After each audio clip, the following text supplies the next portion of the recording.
11-12 ನೇಮಕಾತಿ ಫೇಕ್ ಅಂತ ಗೊತ್ತಾಗಿದ್ದು ನಮ್ಗೆ 17 ತನಿಖೆ ಮಾಡಿ ಅಂತ ಮಂಡ್ಯ ಮಿಮ್ಸ್ಗೆ ಅರ್ಜಿ ಬರೀತಾರೆ. 6-7 ಜನ ನೌಕರರು ತಪಾಸಣೆಗೆ ಸ್ಪಂದಿಸಿದೆ. FIR ಆಗ್ಬೇಕು ಪೊಲೀಸ್ ಠಾಣೆಯಲ್ಲಿ.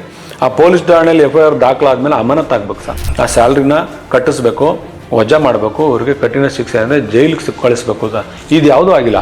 11-12 ಇವ್ರ ನೇಮಕಾತಿ ಆಗಿದೆ. ನಾಗಮಂಗಲ VAಗಳದ್ದು. ಹೌದು, ಅಲ್ಲಿ ತಂದಿರೋ ಫೇಕ್ ಸರ್ಟಿಫಿಕೇಟು. ಇಲ್ಲಿ ಬೇರೆ ಯಾವ ಅಂಗವೈಕಲ್ಯನೂ ಆಗಿಲ್ಲ. ನಮಸ್ಕಾರ, ಕರ್ನಾಟಕ ನ್ಯೂಸ್ ಡಿಜಿಟಲ್ ವಾಹಿನಿಗೆ ಸ್ವಾಗತ. ನಾನು ನಿಮ್ಮ ಲೋಹಿತ್ ಕುಮಾರ್. ಇವತ್ತು ನಮ್ಮೊಟ್ಟಿಗೆ ನಮ್ಮ ಸ್ಟುಡಿಯೋದಲ್ಲಿದ್ದಾರೆ ನರಸಿಂಹಮೂರ್ತಿರವರು, ಕರ್ನಾಟಕ ಸಂವಿಧಾನ ಸೇನೆಯ ರಾಜ್ಯಾಧ್ಯಕ್ಷರು. ಅವರು ಒಂದು ಗುರುತರವಾದ ಆರೋಪವನ್ನ ಮಾಡಿದ್ದಾರೆ. ನಾಗಮಂಗಲ ತಾಲೂಕಿನ 7 ಜನ ಗ್ರಾಮ ಲೆಕ್ಕಾಧಿಕಾರಿಗಳ ಮೇಲೆ ಒಂದು ಗುರುತರವಾದ ಆರೋಪವನ್ನ ಹೊತ್ತು ಇಲ್ಲಿಗೆ ನಮ್ಮ ಸ್ಟುಡಿಯೋಗೆ ಬಂದಿದ್ದಾರೆ. ಆ ಒಂದು ಆರೋಪ ಯಾವ ರೀತಿಯದ್ದು, ಯಾವ ಸ್ವರೂಪದ್ದು, ಆ ನಿಟ್ಟಿನಲ್ಲಿ ಸರ್ಕಾರ ಅಥವಾ ಜಿಲ್ಲಾಡಳಿತ ಕ್ರಮವನ್ನ ಕೈಗೊಂಡಿದ್ಯಾ, ಏನು ಕ್ರಮ ಕೈಗೊಂಡಿದೆ ಅಂತ ಅವ್ರನ್ನ ಕೇಳೋಣ. ಸರ್, ತಮ್ಮ ಕಾರ್ಯಕ್ರಮಕ್ಕೆ ಸ್ವಾಗತ. ನಮಸ್ಕಾರ ಸರ್. ತಾವು ಒಂದು ಗುರುತರವಾದ ಆರೋಪವನ್ನ ಮಾಡ್ತಾ ಇದ್ದೀರಿ. ಒಂದು 7 ಜನ ಗ್ರಾಮ ಲೆಕ್ಕಾಧಿಕಾರಿಗಳು ಅಂದ್ರೆ VAಗಳು ಸುಳ್ಳು ದಾಖಲಾತಿಗಳನ್ನ ಕೊಟ್ಟು ನೇಮಕಾತಿ ಹೊಂದಿದ್ದಾರೆ 2011ರಲ್ಲಿ ಅಂತ ಹೇಳ್ತೀರಾ. ಅದರಿಂದ ಇಲ್ಲಿವರೆಗೆ ಏನಾಗಿದೆ, ಏನಾಗ್ತಾ ಇದೆ? ಸರ್, ನಮಗೆ 2011-12 ನೇಮಕಾತಿ ಇದು ಫೇಕ್ ಅಂತ ಗೊತ್ತಾಗಿದ್ದು ನಮಗೆ 17ರಲ್ಲಿ ಗೊತ್ತಾದಾಗ ನಮ್ಮ ಸ್ನೇಹಿತರು, ಅವರು ಹೋರಾಟಗಾರರು, ಅವರು ಒಂದು ತಹಸೀಲ್ದಾರ್ಗೆ ಅರ್ಜಿ ಬರೀತಾರೆ. ಅರ್ಜಿ ಬರೆದಾಗ ಅದು ಇವರು ಸುಳ್ಳು ಅಂಗವಿಕಲ ಪತ್ರವನ್ನು ದಾವಣಗೆರೆಯ ಜಿಲ್ಲಾಸ್ಪತ್ರೆಯಲ್ಲಿ ಖರೀದಿ ಮಾಡಿ ಇಲ್ಲಿ ಕೊಟ್ಟು ಅದನ್ನು ಜಾಬ್ ತಗೊಂಡಿದ್ದಾರೆ, ಗಿಟ್ಟಿಸಿದ್ದಾರೆ ಅನ್ನೋದು ಗೊತ್ತಾಗುತ್ತೆ. 17ರಲ್ಲಿ ಗೊತ್ತಾದ ತಕ್ಷಣ ಇನ್ನೊಂದು 3-4 ಜನಕ್ಕೆ ಹಾಗೇನೆ ಹೋರಾಟಗಾರರಿಗೋ ಸಾರ್ವಜನಿಕೋ ಗೊತ್ತಾಗಿ ಮತ್ತೆ ಅರ್ಜಿ ಹಾಕಿದಾಗ ಒಂದು 5-6 ಕಂಪ್ಲೇಂಟ್ ಬಂದ್ಮೇಲೆ ತಹಸೀಲ್ದಾರು ಜಿಲ್ಲಾಧಿಕಾರಿಗಳಿಗೆ ಗೊತ್ತಾಗ್ತಾರೆ. ಅದು 2023ವರೆಗೂ ಮುಚ್ಚೋಗಿರ್ತದೆ ಪ್ರಕರಣ. ಈ ಮಂಡ್ಯ ಜಿಲ್ಲಾಧಿಕಾರಿಗಳು ಹೊಸದಾಗಿ ಬಂದಂತಹ ಡಾಕ್ಟರ್ ಕುಮಾರ್ ಅವರು ಈಗ ಹಾಲಿ ಇದ್ದಾರೆ. ಅವರು 2023ರಲ್ಲಿ ಈ ಪ್ರಕರಣ ಕಂಪ್ಲೇಂಟ್ ಬಂದ ತಕ್ಷಣ ಕಚೇರಿಗೆ ಅವರು ವರದಿಯನ್ನ ಕೊಟ್ಟು ಇದನ್ನ ಇವರ ಸುಳ್ಳು ಪ್ರಕರಣ ಅಂತ ಬರ್ತಾ ಇದೆ, ಅಂಗವಿಕಲರದು ತನಿಖೆ ಮಾಡಿ ಅಂತ ಮಂಡ್ಯ ಮಿಮ್ಸ್ಗೆ ಅರ್ಜಿ ಬರೀತಾರೆ.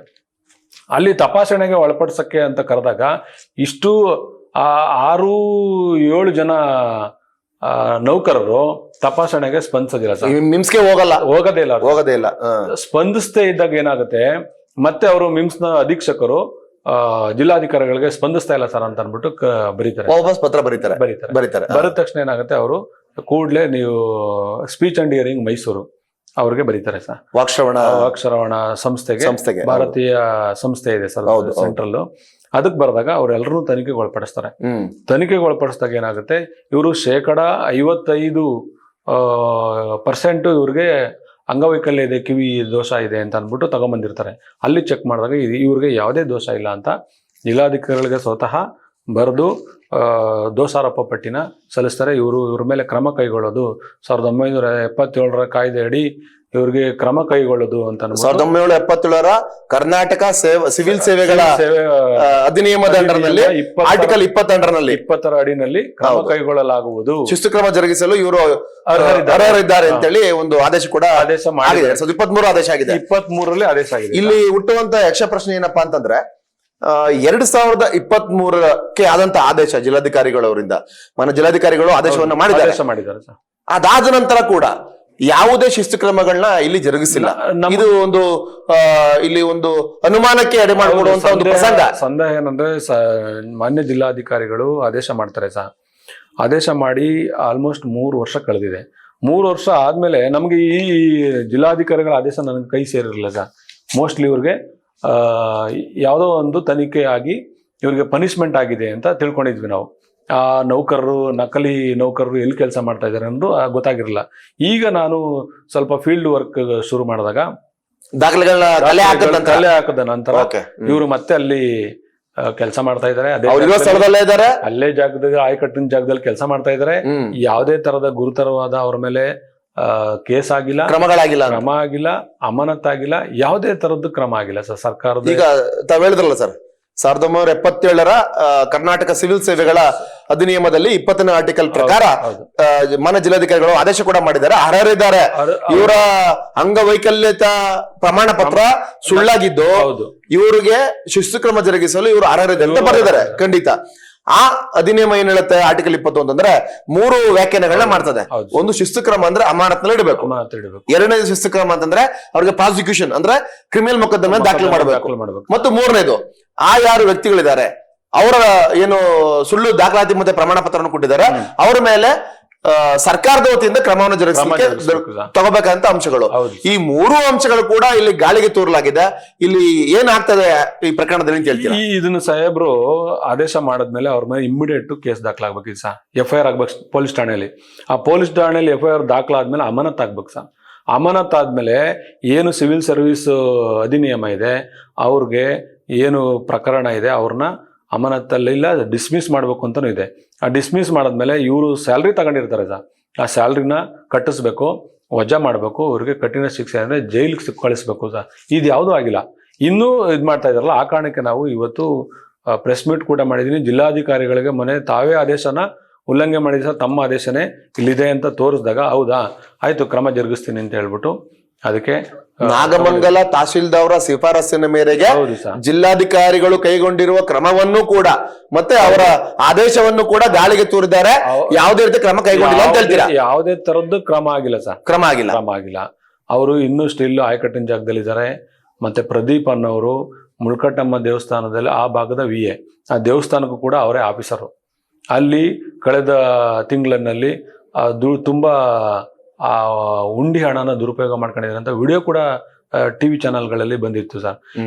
ಈ ತರದ್ದು ಅದನ್ನ ದುರುಪಯೋಗ ಪಡಿಸ್ಕೊಂಡು ಆ ದುಡ್ಡಿನಲ್ಲಿ ಇವರು ಯಾವ ಅಧಿಕಾರಿಗಳು ಕೊಡ್ತಾ ಇದ್ದಾರೆ, ಈ ತಹಸೀಲ್ದಾರ್ ಕೊಡ್ತಾವ್ರ, ಇಲಾಖೆ ಅಧಿಕಾರಿಗಳು ಕೊಡ್ತಾವ್ರ, ಇವರು ಇದನ್ನೆಲ್ಲನೂ ಮುಚ್ಚಾಕ್ಲಿಕ್ಕೆ ಈ ತರದ್ದೇನಾದ್ರು ಅಕ್ರಮವಾಗಿ ಹುದ್ದೆಯಲ್ಲಿ ಉಳ್ಕೊಳ್ಳೋದಲ್ದೇನೆ ಹೌದು ಆ ಹುದ್ದೆಯಿಂದನೇ ಅಕ್ರಮ ಸಂಪಾದನೆ ಮಾಡಿ ಕೆಲವರ ಬಾಯನ್ನ ಮುಚ್ಚಿಸಿದ್ದಾರೆ ಅಂತ ಹೇಳ್ತೀರಾ ನೀವು? 15 ವರ್ಷಗಳ ಕಾಲ ಇವರು ಸಂಬಳ ತಗೊಂಡಿದ್ದಾರೆ ಮತ್ತೆ ಆಯಕಟ್ಟಿನ ಸ್ಥಳದಲ್ಲಿ ಇದ್ದಾರೆ. ಹೌದು, 1 ಕೋಟಿ ಸ್ಯಾಲ್ರಿ ಹೋಗಿದೆ ಸರ್ ಅವ್ರಿಗೆ. 1 ಕೋಟಿ ಸ್ಯಾಲ್ರಿ ಹೋಗಿದೆ.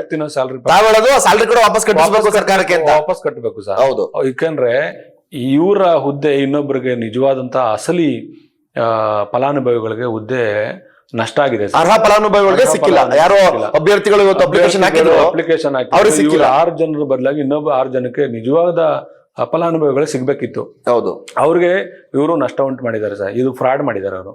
ಆ ಫ್ರಾಡ್ಗೆ ಇವ್ರಿಗೆ ಯಾವುದೇ ತಕ್ಕ ಶಿಕ್ಷೆ ಆಗ್ಬೇಕು. ಫ್ರಾಡ್ ಆದ ತಕ್ಷಣ ಕ್ರಿಮಿನಲ್ ಕೇಸ್ ದಾಖಲೆ ಮಾಡಬೇಕು. ಕ್ರಿಮಿನಲ್ ಖಂಡಿತ. ಅದರಲ್ಲೂ ಒಬ್ರು ಸರ್ಕಾರಿ ಉದ್ಯೋಗಿ ಎಂಪ್ಲಾಯಿ ಅಂತಂದ್ರೆ ಸರ್ಕಾರಿ ಉದ್ಯೋಗಿ ತಕ್ಷಣವೇ ಇದನ್ನ ಕೂಡಲೇ ಕ್ರಮ ಜರುಗಿಸಬೇಕು. ಸಾರ್ವಜನಿಕರಿಗೆ ಇವರು ಯಾವ ತರದ್ದು ನಿರೀಕ್ಷೆ ಮಾಡಕ್ಕಾಗುತ್ತೆ? ಖಂಡಿತ.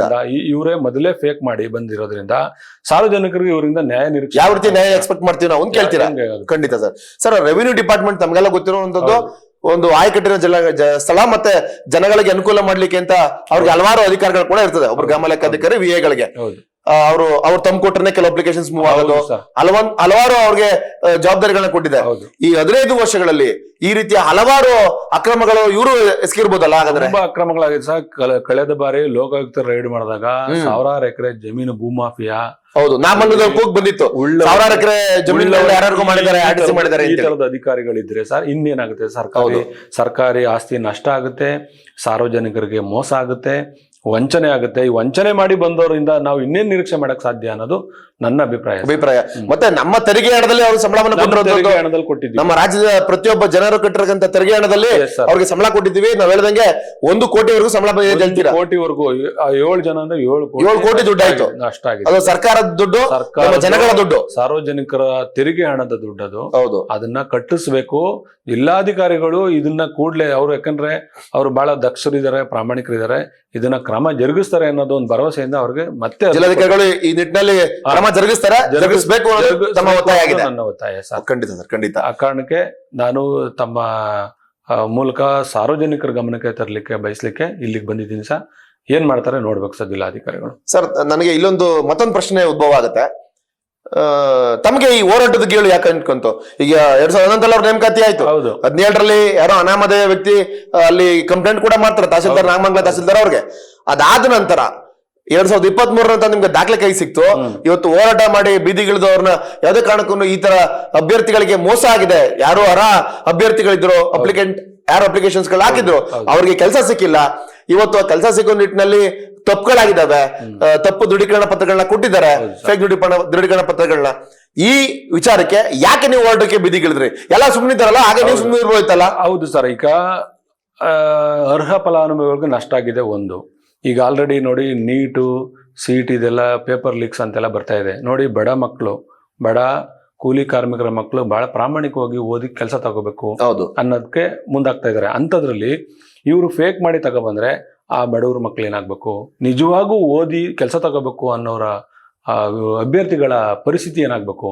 ಆ ಕಾರಣಕ್ಕೆ ಇನ್ಯಾವುದೇ ಕಾರಣಕ್ಕೂ ಮತ್ತೆ ಆಗಬಾರ್ದು. ಜಿಲ್ಲಾಡಳಿತದಿಂದ ಯಾವುದೇ ತರದ ಅಕ್ರಮ ನೇಮಕಾತಿಗಳು ಆಗಬಾರ್ದು ಅಂತ ಹೇಳಕ್ಕೆ ಇವ್ರಿಗೆ ಒಂದು ಶಿಕ್ಷೆಯನ್ನ ಕೊಡಿಸ್ಬೇಕು. ಈ ಮುಖಾಂತರ ಪಾಠ ಕಲಿಬೇಕು. ಅಂದ್ರೆ ಈ ಒಂದು ಪ್ರಕರಣದಲ್ಲಿ ಶಿಕ್ಷೆಯನ್ನು ಕೊಡಿಸುವುದರ ಮುಖಾಂತರ ಅರ್ಹ ಅಭ್ಯರ್ಥಿಗಳಿಗೆ ಕೆಲಸವನ್ನು ಸಿಗ್ಬೇಕು, ಮತ್ತೆ ಅದೊಂದು ನಿದರ್ಶನ ಆಗ್ಬೇಕು ಅಂತ ಹೇಳ್ತೀರಾ? ಖಂಡಿತ ಸರ್. ಮತ್ತೊಂದು ನಂಗೆ ಒಂದು ಹಾಸ್ಯಾಸ್ಪದ ಒಂದು ಸಂಗತಿ ನಂಗೆ ಈಗ ತಿಳಿದೆ. ಏನಂತಂದ್ರೆ ಅಂಗವೈಕಲ್ಯತೆ 5% of reservation physically disabled, physically challenged ಅವ್ರಿಗೆ ಇರ್ತದೆ ಯಾವುದೇ ನೇಮಕಾತಿ ಪ್ರಕ್ರಿಯೆಗಳಲ್ಲಿ. 2011-12 ತಾವು ಹೇಳಿದಂಗೆ ಆಗಿನ ಸರ್ಕಾರದ ಆದೇಶದ ಪ್ರಕಾರ ಜಿಲ್ಲಾಧಿಕಾರಿಗಳ ನೇಮಕಾತಿ ಆದೇಶದಲ್ಲಿ ಜಿಲ್ಲಾಧಿಕಾರಿಗಳಿಂದ ನೇರ ನೇಮಕಾತಿಯ ಪ್ರಕ್ರಿಯೆ ನಡೀತದೆ. ಖಂಡಿತ. ಇಲ್ಲಿ ಮತ್ತೊಂದು ಸೋಜಿಗದ ಒಂದು ವಿಚಾರವನ್ನು ಕೇಳ್ಪಟ್ಟೆ. 6 ಜನಕ್ಕೂ ಕೂಡ ಕಿವಿನೇ ಕೇಳಿಸಲ್ಲ ಅಂತ. ಫಿಸಿಕಲಿ ಚಾಲೆಂಜ್ ಅಂದ್ರೆ ಒಬ್ಬರಿಗೆ ಕಣ್ಣು ದೃಷ್ಟಿಯ ಪರಿಪೂರ್ಣತೆ ಇರಲ್ಲ, ಕೆಲವರಿಗೆ ಕೈ ಇರಲ್ಲ, ಕೆಲವರಿಗೆ ನಡಿಲಿಕ್ಕಾಗಲ್ಲ, ಪೋಲಿಯೋ ಪೀಡಿತರಿರ್ತಾರೆ. ಆ ತರದ ಹಲವಾರು ನಮ್ಮ ಸಮಾಜದಲ್ಲಿ ತುಂಬಾ ಜನ ಇದ್ದಾರೆ, ಫಿಸಿಕಲಿ ಚಾಲೆಂಜ್ ಇದ್ದಾರೆ. ಅವರೆಲ್ಲರೂ ಕೂಡ ಇವತ್ತು ಅದ್ರಲ್ಲಿ ಪಾರ್ಟಿಸಿಪೇಟ್ ಮಾಡಿರ್ತಾರೆ, ಅಪ್ಲಿಕೆಂಟ್ ಗಳಾಗಿರ್ತಾರೆ. ಆದ್ರೆ ಅವರೆಲ್ಲರನ್ನು ಹೊರತುಪಡಿಸಿ ಬರೀ 6 ಜನ ಅಥವಾ 7 ಜನ ಕಿವಿ ಕೇಳ್ದಿರೋರಿಗೆ ಕೆಲಸ ಕೊಟ್ರಲ್ಲ, ಯಾಕೆ? ಇಲ್ಲಿ ಸರ್ ಒಂದು ನೀವು ತಾವು ಕ್ವಶನ್ ಕೇಳಿದ್ದು ಬಹಳ ಇದು 5% ರಿಸರ್ವೇಶನ್ ಇನ್ ಹ್ಯಾಂಡಿಕ್ಯಾಪ್, ಫಿಸಿಕಲಿ ಹ್ಯಾಂಡಿಕ್ಯಾಪ್ಟ್ ಅಂತ ಪ್ರತಿ ನೇಮಕಾತಿನಲ್ಲಿ ಇರ್ತದೆ. ಖಂಡಿತ ಹೌದು. ಆದ್ರೆ ಕೈ ಇರ್ಬೋದು, ಕಾಲಿರ್ಬೋದು, ಮೂಗು, ಗಂಟ್ಲು, ಏನೋ ಒಂದು ದೈಹಿಕವಾಗಿ ದೈಹಿಕ ಅಂಗವೈಕಲ್ಯ ಆಗಿರ್ಬೇಕು. ಇಲ್ಲಿ ದಾವಣಗೆರೆ ಚಿಟಗೇರಿ ಆಸ್ಪತ್ರೆ, ಜಿಲ್ಲಾಸ್ಪತ್ರೆ ಇದೆಯಲ್ಲ ಸರ್, ಅಲ್ಲಿ 2 ವೈದ್ಯರು, ತುಳಸಿ ಮತ್ತೆ ಇನ್ನೊಂದಿಬ್ರು ಡಾಕ್ಟರ್ ಇದಾರೆ ಸರ್. ಆ ಡಾಕ್ಟರ್ಗಳು ಇಬ್ರು 2010 ಅಲ್ಲಿ ಹುದ್ದೆಗೆ ಜಾಯ್ನ್ ಆಗಿದ್ದಾರೆ. 10ರಿಂದ 15 2015 ಗಂಟ ಇದ್ದಾರೆ. 2011-12 ಇವ್ರ ನೇಮಕಾತಿ ಆಗಿದೆ. ನಾಗಮಂಗಲ VA ಹೌದು. ಅಲ್ಲಿ ತಂದಿರೋ ಫೇಕ್ ಸರ್ಟಿಫಿಕೇಟ್. ಇಲ್ಲಿ ಬೇರೆ ಯಾವ ಅಂಗವೈಕಲ್ಯನೂ ಆಗಿಲ್ಲ. ಇಲ್ಲಿ ಹುದ್ದೆ ನೇಮಕ ಮಾಡ್ಬೇಕಾದ್ರೆ ಎಲ್ಲರಿಗೂ ಒಂದೊಂದು ಹುದ್ದೆ ಕೊಡ್ಬೇಕು ಅವರು. 5% 5 ಹುದ್ದೆ ಇದ್ರೆ, ಕಾಲು ಅಂಗವೈಕಲ್ಯ ಇದ್ರೆ, ಕೈ ಅಂಗವೈಕಲ್ಯ ಇದ್ರೆ, ಕಿವಿ ಅಂಗವೈಕಲ್ಯ ಇದ್ರೆ ಎಲ್ರಿಗೂ ಒಂದೊಂದು ಕೊಡ್ಬೇಕು ಸರ್. 6 ಜನರಿಗೆ ಕಿವಿ ಅಂಗವೈಕಲ್ಯ ಆಗಿದೆ. ಇದು ಡೀಲ್ ಆಗಿದೆ ಸರ್. ಇದು ಆಗಿನ ಜಿಲ್ಲಾಧಿಕಾರಿಗಳು ಜಾಫರ್ ಅಂತ ಇದ್ರು. ಯಾರಾಗಿದ್ದಾರೆ ಅದನ್ನ ನೇಮಕಾತಿ ಪ್ರಕ್ರಿಯೆಯಲ್ಲಿ ಯಾರ್ಯಾರಿದ್ರು ಆ ನೇಮಕಾತಿ ಪ್ರಕ್ರಿಯೆನೇ ಅದನ್ನ ನಾವು ಕ್ವಾಶ್ ಮಾಡಿಸ್ಬೇಕಾಗಿದೆ ಸರ್. ಅದೇ ಫೇಕ್ ಅನ್ಸ್ತಾ ಇದೆ ಸರ್. ಅಂದ್ರೆ ನೇಮಕಾತಿ ಪ್ರಕ್ರಿಯೆನೇ ಅಂದು ಇದ್ದಂತ ಜಿಲ್ಲಾಧಿಕಾರಿಗಳು ಸರಿಯಾದ ರೀತಿಯಲ್ಲಿ ಪಾರದರ್ಶಕವಾದಂತ ನೇಮಕಾತಿ ಪ್ರಕ್ರಿಯೆನ ನಡೆಸಿಲ್ಲ ಅಂತ ಹೇಳ್ತೀವಿ. ಮಾಡಿಲ್ಲ ಸರ್. ನೇಮಕಾತಿ ಮಾಡಿದ್ರೆ 6 ಜನಕ್ಕೆ ಕಿವಿ ಮಾತ್ರ ಅಂಗವೈಕಲ್ಯ ಆಯ್ತಾ, ಅವ್ರು ಮಾತ್ರ ಅಪ್ಲೈ ಮಾಡಿದ್ರ ಅಪ್ಲಿಕೇಶನ್ VA ಅಥವಾ ಬೇರೆ ಏನಾದ್ರು ಇದ್ದವ್ರು ಅಪ್ಲಿಕೇಶನ್. ಇದೆಲ್ಲವೂ ಬಹಳ ಉನ್ನತ ಮಟ್ಟದ ನಿವೃತ್ತ ನ್ಯಾಯಾಧೀಶರ ನೇತೃತ್ವದಲ್ಲಿ ತನಿಖೆ ಆದ್ರೆ ಸರ್, ಇಷ್ಟು ಜನ 100 ಜನ ಆಗಿತ್ತಾ, 50 ಜನ ಆಗಿತ್ತಾ, ಅದನ್ನ ಲಿಸ್ಟ್ ನಮ್ಗೆ ಕೊಟ್ಟಿಲ್ಲ ಸರ್. ಅಷ್ಟು ಜನರಲ್ಲಿ 6 ಜನಕ್ಕೆ ಫಿಸಿಕಲ್ ಹ್ಯಾಂಡಿಕ್ಯಾಪ್ಟ್ಗೆ ತಗೊಳಕ್ ಬರಲ್ಲ ಸರ್. 5% ಇರುತ್ತೆ, ಇಲ್ಲ 3% ಇರುತ್ತೆ. ಎಷ್ಟು ಪರ್ಸೆಂಟ್ ಇವರು ಬರೀ ಅಂಗವೈಕಲ್ಯರು ಕೊಟ್ಟಿದ್ದಾರೆ? ಇದೆಲ್ಲವೂ ಸಂದೇಹ ಇದೆ ಸರ್, ಡೌಟ್ ಇದೆ. ಈ ಡೌಟ್ನ ಕ್ಲಿಯರ್ ಆಗ್ಬೇಕು ಅಂದ್ರೆ ಒಂದು ಸರ್ಕಾರ, ಕಂದಾಯ ಇಲಾಖೆ ಮಂತ್ರಿಗಳು, ಮಾನ್ಯ ಮುಖ್ಯಮಂತ್ರಿಗಳು ಇದನ್ನ ತನಿಖೆ ಮಾಡಿದ್ರೆ, ಉನ್ನತ ಮಟ್ಟ ತನಿಖೆ ಮಾಡಿದ್ರೆ ಸರ್, ನಿಜವಾಗೂ ಇದರಲ್ಲಿ ನಡೆದಿರೋ ಭ್ರಷ್ಟಾಚಾರ ಬಯಲಿಗೆ ಬರುತ್ತೆ. ಖಂಡಿತ ಸರ್. ಅದೊಂದು ತಮಿಳಿದ ವಿಚಾರ ಸರಿ. ಮತ್ತೆ ದಾವಣಗೆರೆ ಹಾಸ್ಪಿಟಲ್ ಹೇಳಿದ್ರೆ, ಯಾವ ಹಾಸ್ಪಿಟಲ್ ಅದು? ಚಿಟಗೇರಿ ಹಾಸ್ಪಿಟಲ್ ಇರ್ತಕ್ಕಂತ 2 ವೈದ್ಯರ ಹೆಸರು ಹೇಳಿದಿರ್ತಾರೆ. ಹೌದು ಸರ್, ಹೌದು. ಅವರು ಇಲ್ಲಿಯ 7 ಜನ VA ಫೇಕ್ ಸರ್ಟಿಫಿಕೇಟ್ ಅಂದ್ರೆ ಅವ್ರಿಗೆ ಅಂಧತ್ವ ಇಲ್ಲದೆ ಹೋದ್ರು ಅಥವಾ ಕಿವಿ ಶ್ರವಣ ದೋಷ ಇಲ್ಲದೆ ಹೋದ್ರು ಕೂಡ ಅವ್ರಿಗೆ ಕೊಟ್ಟಿದ್ದಾರೆ ಸರ್ಟಿಫಿಕೇಟ್. ಡಾಕ್ಟರ್ ವಿಮಲ್ ರಾಜ್ ಮತ್ತೆ ಡಾಕ್ಟರ್ ತುಳಸಿ ಅಂತ. ಆ ರೀತಿಯಾಗಿ ಆ 2011-12 ಸಾಲಿನಲ್ಲಿ ನೂರಾರು ಜನ ವಿಎಗಳು ಇಡೀ ರಾಜ್ಯಾದ್ಯಂತ ನೇಮಕಾಗಿದ್ದಾರೆ. ರಾಜ್ಯಾದ್ಯಂತ ಆಯ್ಕೆ ಎಷ್ಟು ಜನ ಕೊಟ್ಟಿರ್ಬೋದು ಹಾಗಾದ್ರೆ ಫ್ಲೆಕ್ಸ್ ಸರ್ಟಿಫಿಕೇಟ್? ಜನ ಅಂದ್ರೆ ಹೌದು, ಇಡೀ ಜಿಲ್ಲೆನಲ್ಲಿ, ಅದು ನಾಮಂಗಲ ತಾಲೂಕು ಒಂದರಲ್ಲೇ 7 ಜನ ಅಭ್ಯರ್ಥಿಗಳಿಗೆ ಅವರು ಫೇಕ್ ಸರ್ಟಿಫಿಕೇಟ್ ಅನ್ನು ಚಿಟಿಕೇರಿ ದಾವಣಗೆರೆ ಜಿಲ್ಲಾಸ್ಪತ್ರೆ ಕೊಟ್ಟಿದ್ದಾರೆ ಅಂತ ಹೇಳೋದಾದ್ರೆ, ಇಡೀ ರಾಜ್ಯದಲ್ಲಿ ಆಗ ನಡೆದಂತ ವಿಎಗಳ ನೇಮಕಾತಿ ವಿಚಾರವಾಗಿ ಎಷ್ಟು ಫೇಕ್ ಸರ್ಟಿಫಿಕೇಟ್ ಗಳನ್ನ ಕೊಟ್ಟಿರ್ಬೋದು, ತನಿಖೆ ಮಾಡಿದ್ರೆ ಮಾತ್ರ ಹೊರಬರಕ್ ಸಾಧ್ಯ. ತುಂಬಾ ಡಾಕ್ಟ್ರು ಮತ್ತೆ ಅಲ್ಲಿ ಸರ್ಟಿಫಿಕೇಟ್ ಕೊಟ್ಟಿರೋದನ್ನ ತನಿಖೆ ಮಾಡಿದ್ರೆ ಸಾವಿರಾರು ಜನರು ಇಲ್ಲಿ ಫೇಕ್ ಮಾಡಿ ಹುದ್ದೆ ಗಿಟ್ಟಿಸ್ಕೊಂಡಿರೋದು ಹೊರಬರುತ್ತೆ. ಸತ್ಯ ಇದೆ ಸರ್. ಇಲ್ಲೊಬ್ಬ ವಿಎ ಈಗ ಚಿಕ್ಕಮಂಗ್ಳೂರ್ಗೆ ಟ್ರಾನ್ಸ್ಫರ್ ತಗೊಂಡಿದೆ ಸರ್, ಸಿದ್ದಪ್ಪ ಅಂತ. ಇದೆಲ್ಲ ಗೊತ್ತಾಗಿ ನನಗೆ ತೊಂದರೆ ಆಗುತ್ತೆ ಅಂತ ಹೇಳಿ ಇಮಿಡಿಯೇಟ್ ಏನೋ ಒಂದು ಪ್ರಭಾವ ಬೀರಿ ಚಿಕ್ಕಮಂಗ್ಳೂರ್ಗೆ ಟ್ರಾನ್ಸ್ಫರ್ ಆಗಿದ್ದಾನೆ ಸರ್. ಅದು ಒಬ್ಬ ಸಿದ್ದಪ್ಪ ಅಂತ ಹೇಳಿ. ಇದು ಇಷ್ಟಿದೆ ಸರ್. ಈಗ ಉನ್ನತ ಮಟ್ಟದ ತನಿಖೆ ಆಗ್ಬೇಕಾಗಿರೋದು ಸರ್ಕಾರಕ್ಕೆ ಬಿಟ್ಟ ವಿಚಾರ, ಜಿಲ್ಲಾಡಳಿತಕ್ಕೆ ಬಿಟ್ಟ ವಿಚಾರ. ಈ ವಿಚಾರದಲ್ಲಿ ತಾವು ಕಂದಾಯ ಇಲಾಖೆ ಮತ್ತು ಮಾನ್ಯ ಮುಖ್ಯಮಂತ್ರಿಗಳನ್ನ ಹಾಗೂ ಮಾನ್ಯ ಜಿಲ್ಲಾಧಿಕಾರಿಗಳನ್ನ ತಾವು ಒತ್ತಾಯ ಮಾಡ್ತೀವಿ. ಇದು ದೊಡ್ಡ ಮಟ್ಟದ ತನಿಖೆ ಆಗ್ಬೇಕು, ನ್ಯಾಯಾಂಗ ತನಿಖೆ ಆಗ್ಬೇಕು. ಇಡೀ ರಾಜ್ಯವ್ಯಾಪಿ 11-12 ಆಗಿರ್ತಕ್ಕಂಥ ಗ್ರಾಮ ಲೆಕ್ಕಾಧಿಕಾರಿಗಳ ನೇಮಕಾತಿ ಮತ್ತು ನೈಜತೆಯ ಪ್ರಮಾಣ ಎಷ್ಟಿದೆ ಅಂತ ನೀವು ಪರಿಶೀಲಿಸಿ ಹೊರಬರ್ಬೇಕು. ಮತ್ತೆ ನಾವು 10 ದಿನ ಕಾಲಾವಕಾಶ ಕೊಡ್ತೀವಿ ಸರ್, ಜಿಲ್ಲಾಧಿಕಾರಿಗಳಿಗಾಗ್ಬೋದು, ಸರ್ಕಾರಕ್ಕೆ ಆಗ್ಬೋದು. 10 ದಿನ ಆದ್ಮೇಲೆ ನಾನು ನಾಗಮಂಗಲದಿಂದ ಶುರು ಮಾಡ್ತೀನಿ ಹೋರಾಟನ.